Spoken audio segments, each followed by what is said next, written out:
தமிழ்நாட்டில் நாக தெய்வத்தை மூலவராக கொண்ட திருக்கோவில். கன்னியாகுமரி மாவட்டத்தின் தலைநகராக இருக்கிற நாகர்கோவிலோட பெயர் காரணமே இந்த கோவில் தான். நாகதோஷ பரிகார தலங்களில் ஒன்றான அருள்மிகு நாகராஜா திருக்கோவில்.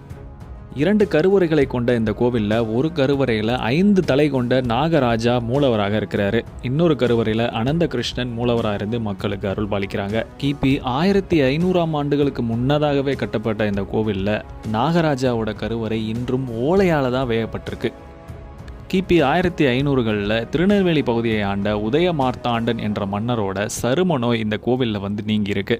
அதற்காக இங்கே தங்கியிருந்த அவர் இந்த கோவிலில் பல வேலைப்பாடுகள் செஞ்சுருக்காரு. இந்த கோவிலோட முக்கிய பிரசாதமான புற்றுமண் 6 மாதங்கள் கருப்பாகவும் அடுத்த 6 மாதங்கள் வெள்ளையாகவும் இருக்கிறது அதிசயம். இந்த கோவிலோட அரச மரத்துக்கு அடியில் இருக்கிற நாகலிங்கங்களை வணங்கினா நாகதோஷம் நீங்கி நினைத்தது நடக்கும் அப்படின்ற நம்பிக்கை நிலவுது. நீங்கள் நாகர்கோவில் போனீங்கன்னா கண்டிப்பாக அந்த கோவிலுக்கு போயிட்டு வாங்க.